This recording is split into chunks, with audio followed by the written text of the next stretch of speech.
The story begins with the presentation of the Demon King and a hero fighting with him, who was saying he was nothing but a loser who always hid himself behind his subordinates. But this one answered that the hero didn't even have the necessary to get to his level to what he trusted, decided to attack, and the demon couldn't defend himself. Everyone was surprised and thought that the hero could easily win, but then they saw the subordinates of the demon arrived. And they were very strong. They were considered as one body and stronger than 100,000 humans altogether. They counterattacked, and from one moment to another, the human army was destroyed. Almost everyone had died. So the subordinates of the Demon King started to leave the place, but their commander, the Demon King, didn't care about it since the only thing he wanted was to kill those humans. One of his soldiers also commented then that one of the commander hadn't arrived yet, one so cruel that could kill a hero with no hesitation. After the war, the Demon King was doing some paperwork, and a guy, who seemed to be the main commander, was telling him he wanted to quit, and the king asked him why, if it was because of his partners or the people or what was it. He explained he just wanted to quit, not for any reason on particular, and even though it seemed like the Demon King would kill him right away for saying that, he fell at his feet and claimed him not to leave him since he was the only person who he could talk to. He asked if he wanted him to dismiss the other commanders of others groups, but he said he didn't have to. The king insisted, asking what was the motive, that someone like him couldn't just quit like that. As you can see, the king respected him so much, and that's because they met when the boy killed a powerful hero, saving the king, and also, if he didn't bond with the boy he would be probably dead by now. He kept asking why he wanted to quit, but the boy, our protagonist, insisted that there wasn't any reason when, suddenly, blood started coming out of his mouth. The king asked what happened, and he said it was nothing. He was just a little bit hurt because of the battle they had before, but the king got worried and decided to call a doctor to check on him. The doctor said that there wasn't nothing wrong with him, that he was only hurt because of the recent battle, but the Demon King told him that if he died he would make him responsible for it and kill him, demanding him to give a proper answer. The doctor said that the only thing he needed was rest and promised he would do what he could to save him. The Demon King agreed and told him to take him to a proper place to rest immediately. They did so, and while he was being carried to the hospital he asked why they were overreacting so much. All of the demons there respected him so much. They all kept complimenting him, and no one wanted to talk to him directly since he was a feared person. Even though he only liked to drink and eat, he thought, not at all the person they were describing he was. He felt so overwhelmed about that since it was all a misunderstanding. He hadn't killed that hero. He had been confused with someone else, and that's why he wanted to leave his commander position so much. Now at the hospital he asked for a tea and a waitress brought it to him. She was happy because she recognized him and couldn't even touch his hand for how amazed she was. He couldn't understand how a girl couldn't touch such a weak person like himself. After this the Demon King asked him to rest, so he went to do it, and then he started thinking about how he could run away from there. There was only one thing he knew for sure. If he said to the Demon King that he's not who killed the hero, that he was just a weakling, all of them would kill him. He was sure that once he told them that, everyone would want him as a pet.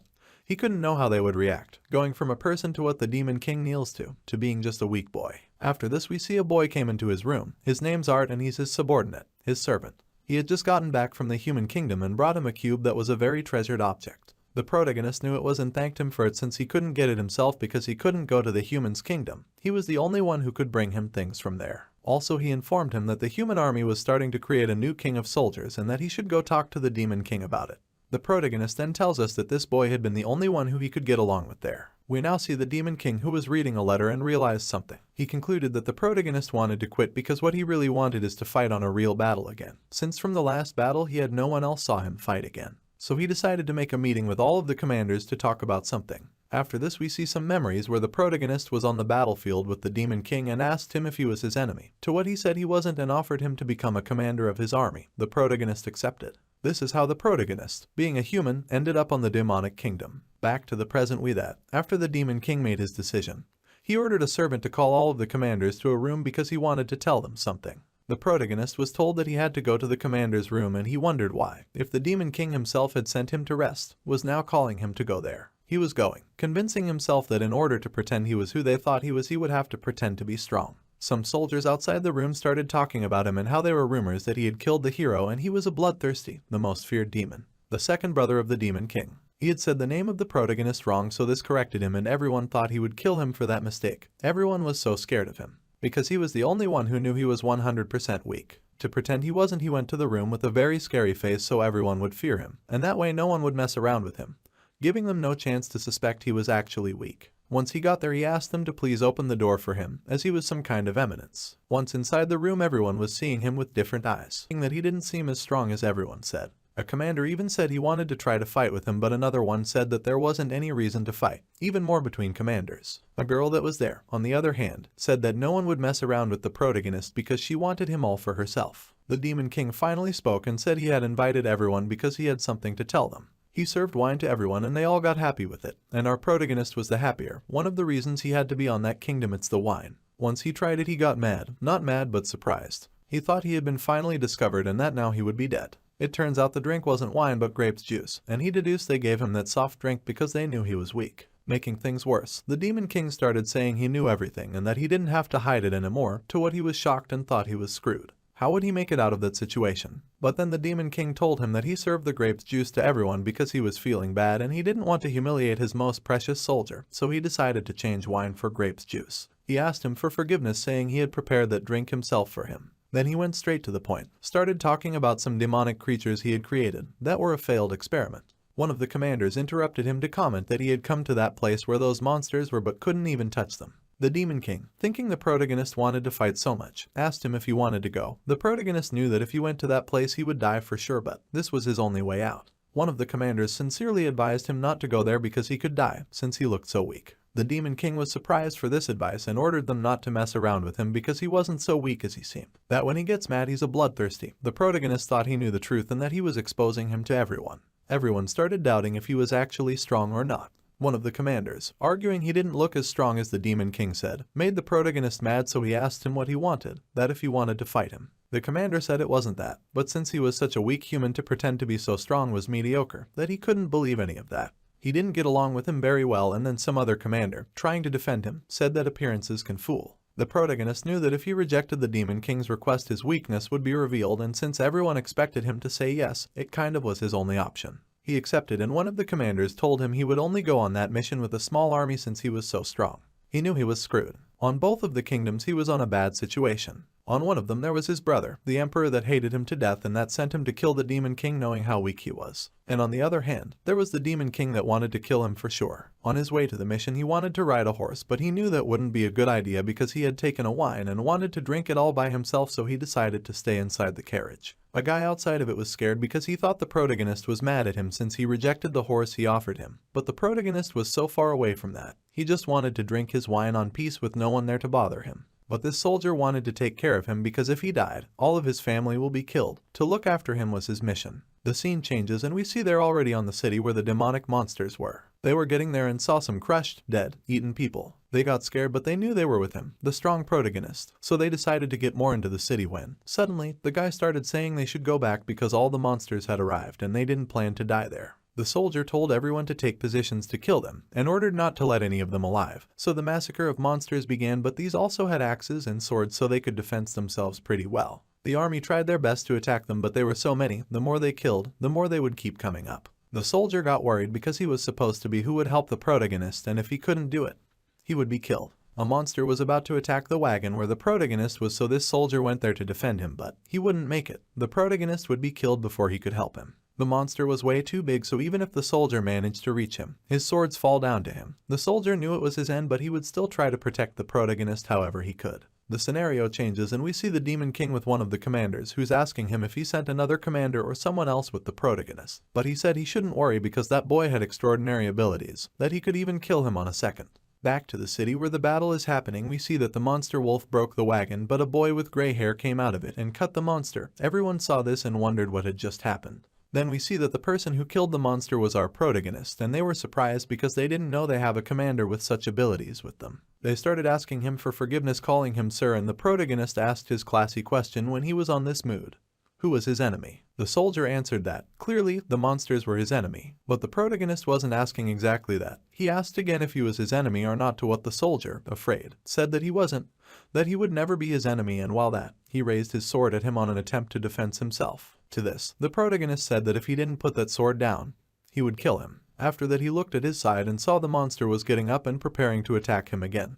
And seeing that, he said that it seemed like he had found his enemy. With an extraordinary ability, he started connecting a lot of punches. The soldiers behind them were amazed because they didn't think those rumors about him being so terrifying were true. But now they had seen the true. Then the monster gave a punch to him that left them on the floor, and he said that now he would fight him and destroy him. The monster attacked him and the protagonist counterattacked and made the monster dust. Another thing the Demon King had said before was that, when the protagonist kills an enemy, he would keep crushing them without fearing anyone who could be seeing him, so that's why his ability was the best. The protagonist started taking the monster's guts out and were explained on the meantime that this ability is called Crazyness, which gives you the power of 1,000 demons. Everyone behind him was scared and didn't even want to get close to him because they knew if they did they'll end up on the other side. Even the monsters were terrified because they had never seen a person like that before. They tried to run away but he would stop them to kill them. We're at the Empire now and see the protagonist's brother, the Emperor, asking to one of his spies what had happened. This one said that there was a person who was killing all of the monsters and who was considered the strongest commander of the Demon King, that his face reminded him of a person. But he doesn't say who. Then the king asked to a subordinate if he wanted to become the new ace of the empire, and this one said that yes, it would be his honor. So the emperor sent him to the training cult, which would make him worse than the person they've been hearing about. We see that, on the battle, the protagonist had already killed all of the monsters and said to the soldiers of the city that if they didn't leave he would also kill them, but then the protagonist came back to reason and remembered all he had done and got in shock. The protagonist has also another special ability I didn't tell you about. He forgets everything. But on this moment he remembered all the people he had killed before and passed out because of the shock, especially because the hero he had killed was his friend. He couldn't understand who was controlling him to do all of those things and what was happening with him. When he managed to wake up he wondered if all that had happened was real, or just a dream. He woke up on a different room and asked to a person there what time it was, to what the person asked him if he remembered something of what happened, but he said he only remembered he'd been sent to a mission. We see the other person was the demon's doctor, who asked him if he's okay.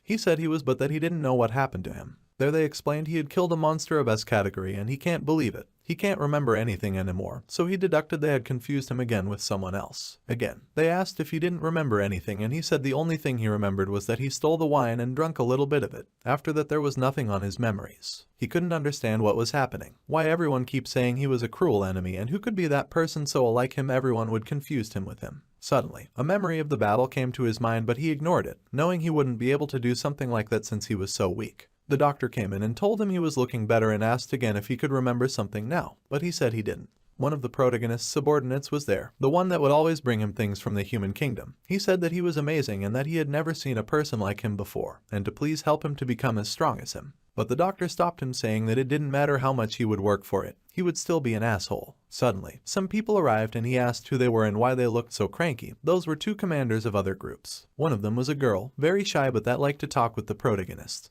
And the other one, instead, was a guy that liked to fight with him. They came to ask if then protagonist was feeling better and he said he was. Then the commander of the group number 1 arrived and asked to the protagonist why he would always pass out on his battles. One of them there wanted to fight with him, but when the protagonist looked at them with a normal face, they felt it was scarier than it actually was. The protagonist said if he wanted to die he could do it. He could fight with him. They said to themselves they should be careful around him because he was scary, and this one, on the other hand, thought he should be better from now on because otherwise those people would kill him. One of them invited him to fight with him, but he said that if he wanted to fight he should be decided to die as well, and he got surprised with this. And is at this point where we're explained that the protagonist has dual personality, being one of those the terrifying one and the other one, the silly and weak one. After this we see the protagonist said to the commander that he didn't want to fight with anyone, that he just wanted to rest. So he said he felt weak to fight with him right now anyway, so he could become stronger to be able to fight him on the future. But that wasn't the protagonist's goal, because if that guy became stronger it would be even harder for him. But even though he tried to stop him, the commander was decided. They would fight to death or nothing.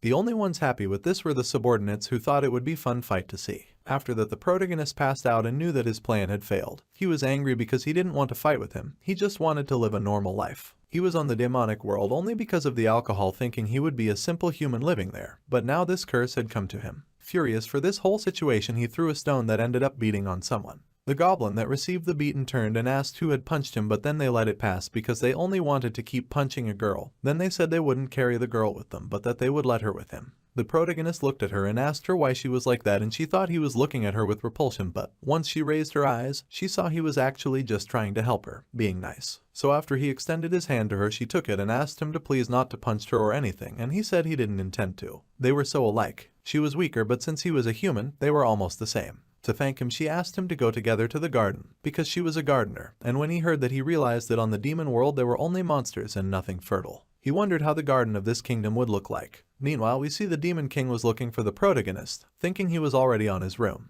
Back to the protagonist and the girl, we see she asked him to follow her and not to worry about anything, because she had everything resolved already. But he said he wasn't sure because he had some things to do. But she kept insisting so much she ended up convinced him to go with her. He wanted to see if his expectations about the garden of the demonic world were true. She quickly took him to the garden, and to his surprise everything that existed on the human world was also there, but when he got close to a beautiful flower, it opened its mouth and tried to eat him. He asked her what was that about, and she said that it was a flower that got violent out of the blue, and with a killer look, she said to the flower that if it kept like that she would have to kill it. The protagonist concluded he was right. On the demon's land nothing was normal. He said he would have to leave now, but she asked why, and he said he had to train and leave as quickly as possible. She tried to convince him to stay, but this time she couldn't, and after he left we see the girl talk to the flower and said to it that it shouldn't worry. He could come back and they would give them a better surprise than this one. The protagonist knew there was something wrong with that place and felt that if he stayed he would probably die. He went to his room but started hearing on his head the voice of his butler saying that he had to train, so he decided to do it. He went to a place with armors to train, but when he held a sword he realized it was too heavy for him, so suddenly he started taking a posture he didn't even want to take in. When he dropped the sword, because it was so heavy, everyone got surprised because he was looking as an eminence among the shadows. He was, again, being the attraction for the demons, and everyone started asking what he was doing, if he was training, but he, trying to avoid any trouble, said he didn't have anything to do there. He was leaving immediately, but then he stumbled with a rock, and when he turned he saw someone was trying to kill him behind him. The killer started saying he would kill him, and the protagonist was shocked, wondering how he managed to dodge that attack. On an attempt to defend himself he tried to hold the heavy sword, but he couldn't, so instead he punched him with his elbow on the face. Then he managed to hold the sword and scream that everyone should leave. Lucky for the protagonist, because he was holding the sword, it seemed like he would kill him right away, but it wasn't what it seemed. What actually happened is that the sword slipped from his hands, and with that impulse he managed to give a mortal punch to the killer. After that he told everyone to take the body to the Demon King so he would investigate what happened. Everyone felt ashamed because they were there to train, since they were from the Zero group, but couldn't even see there was a killer among them. Also they commented the precision the protagonist had to dodge and attack the criminal at the same time, but they didn't know he had only been lucky. Amazed with him, they decided to train even harder to reach such an eminence, so they started training right away, encouraging each other. Meanwhile, the protagonist was outside the room wondering what had happened before and how he ended up being an eminence when he only tried to hold the sword, with no success. The investigation had been made and the Demon King appeared to tell him everything he knew. He said they should go to the dungeon to talk about all the information gathered.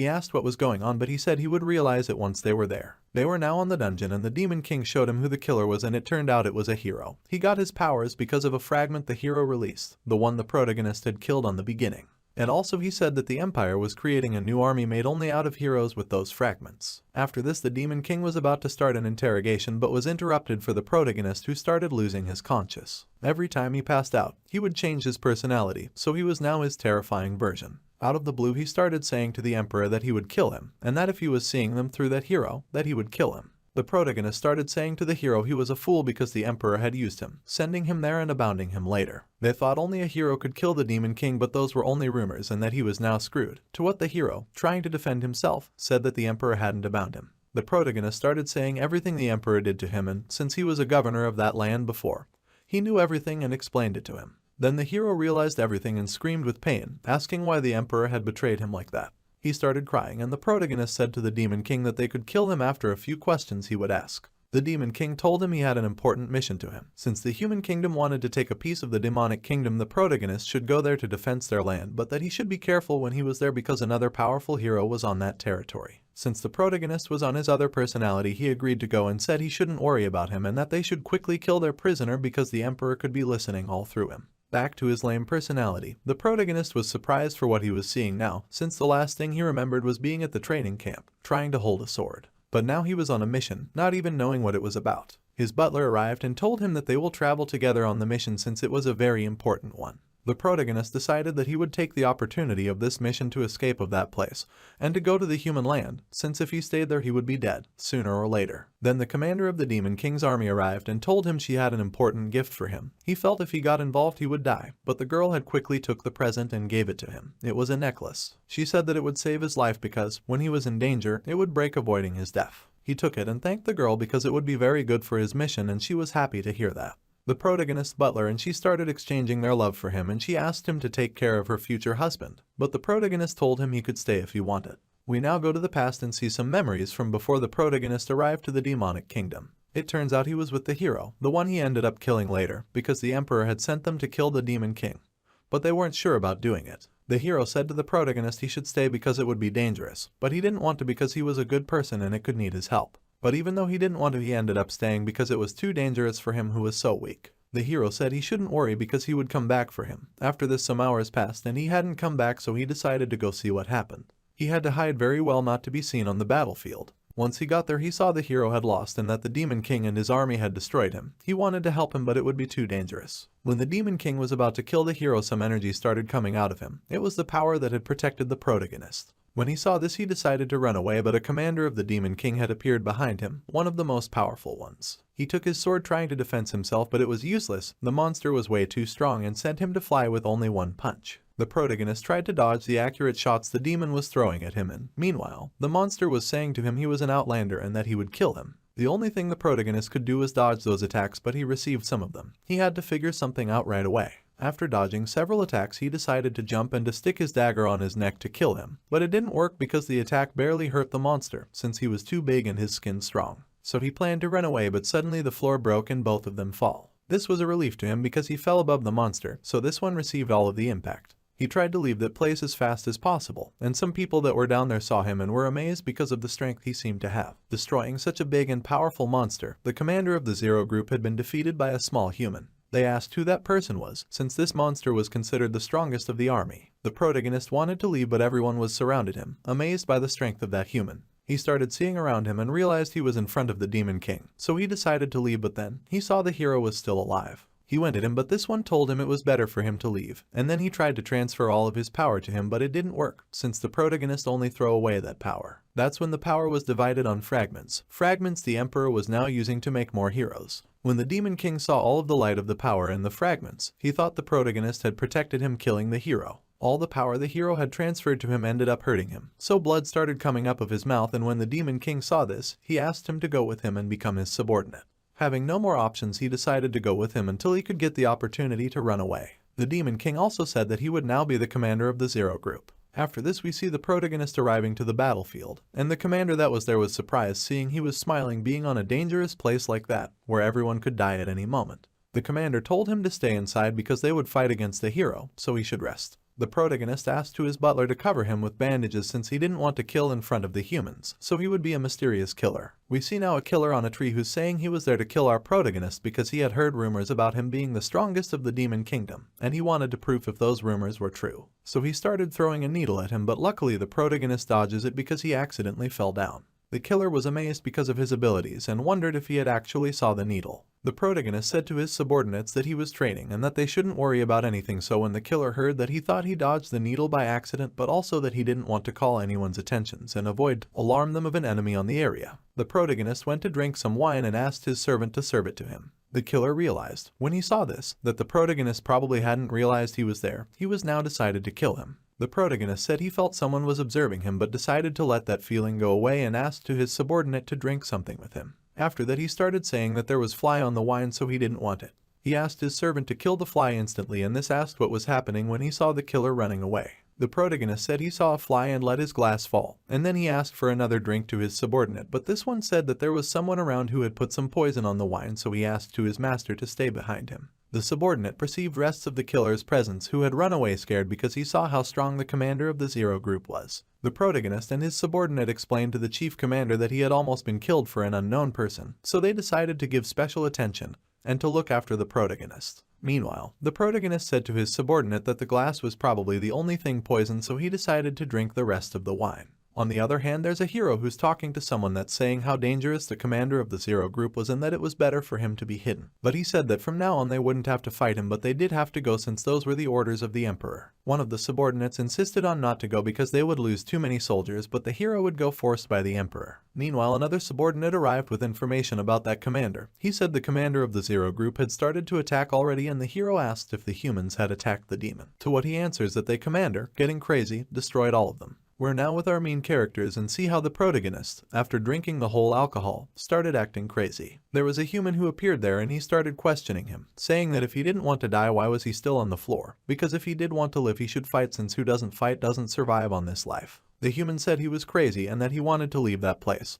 So the protagonist said to him he would end with his suffering. And when he was about to kill him, a light appeared and someone quickly attacked him. The human took the opportunity to get away and thanked his hero for saving him. On the other hand, the protagonist's subordinate went to look after him and saw he was very hurt, and realized he would probably be dead if it wasn't because of the necklace that girl gave to him. The hero started talking and said he won't have pity for anyone there because the demons were who attacked the humans first. Meanwhile, the protagonist said that he didn't want the necklace to just disappear because he appreciated it a lot, and asked his subordinates to leave the place since that hero would kill everyone that was there. The human who was saved for the hero was running to him, but then the protagonist killed him, saying that he would kill whoever who stood on his way. And then the battle between the hero and the protagonist began. The protagonist said to the hero that if he showed his face he would let him live, but he answered that he didn't owe anything to a demon. The attacks between them were amazing. The protagonist was faster and the hero knew it, because even if he had become so powerful he was nothing compared to that demon. So he focused on dodging the demon's attacks and also ordered his partners to leave the place. But the demon said he wouldn't let anyone go out of there. Their attacks increased their intensity, crushing each other with great speed.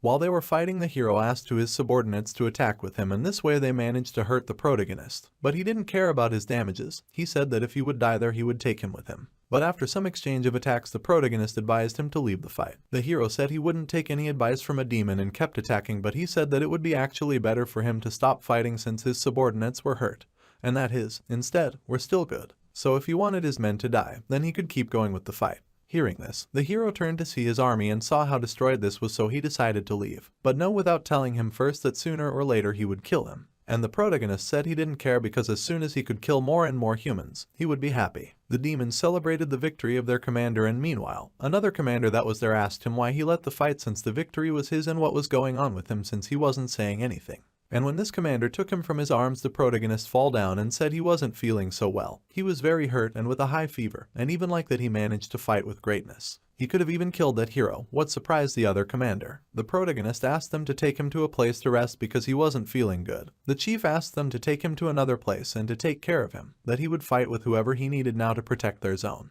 The demon who had given the necklace to the protagonist got worried and asked them to take her to the battlefield. But her subordinate asked her why she was so exalted, and she said that it was because the protagonist was in danger, and if he died, all of them would also die. Some days passed and the protagonist was on the demon kingdom again. He asked to the demon king why he had sent him on that mission, and he answered it was because he was strong and because he knew there was someone familiar there. The protagonist asked him for a favor then, and this, happy to help him, asked him what he needed, and he said they should talk alone because he didn't want anyone to see them talking. Now in the king's room he explained to him that he needed to go to the human kingdom because he had family there, someone he wanted to kill. Hearing this, demon king allowed him to go. The girl that liked him was crying because she thought the protagonist was dead, because when she went to the battlefield she couldn't find him, and the only thing she heard about him is that he drank something and that he got crazy after that. Seeing he was okay, she hugged him and said she was so worried for him. Then she explained him she had a lot of useful objects like the necklace and that she would give all of them to him so he could stay there on the demonic kingdom, but he insisted that he had to go. He said he would come back soon. It would only be a visit to his dear brother that was on the human kingdom. He wanted to see if the emperor had become a hero or something because he heard a voice before that sounded familiar to him. His brother always bullied him and forced him to kill people, and that was the reason why that second personality on the protagonist appeared, even though he didn't know he had those two personalities. He was decided to make him pay for everything he'd done to him, and he would now go there to take his revenge. He asked the girl not to worry for him because after he came back they would go have a drink together and have a lot of dates. She instantly smiled, happy for what she heard. The protagonist was preparing to go, and after changing and all he said to the demon king he didn't have anything else to do, so he would leave already. We see that the king said everything was ready for him to live and gave a seal to him that was like a curse. If the protagonist betrayed him he would instantly die, and it was also kind of a microphone that would allow him to listen to everything he said or hear. After that the protagonist got ready to leave and said to his best subordinate that it was better for him to stay, and this one said he would do it because he received an offer he couldn't reject. He would become a commander. He wanted to serve the protagonist, but the demon king had asked him to stop serving him. He said he didn't care about the position of commander since he wanted to be with his commander who was his friend and his chief. But he couldn't reject the king's offer, and also he concluded that he could accept the position of his chief if he didn't care about it. The protagonist was okay with it and asked him if there's something he wanted from the human's kingdom, and he said that he didn't. But he said he would choose something to give him anyway and that he shouldn't worry about him, because later on he would be back on the demonic kingdom. Then he said goodbye and that he would finally leave, that he would be back sooner or later, so they shouldn't sorry about him. The last scene we see is the resplendent figure of the protagonist leaving the demon's kingdom.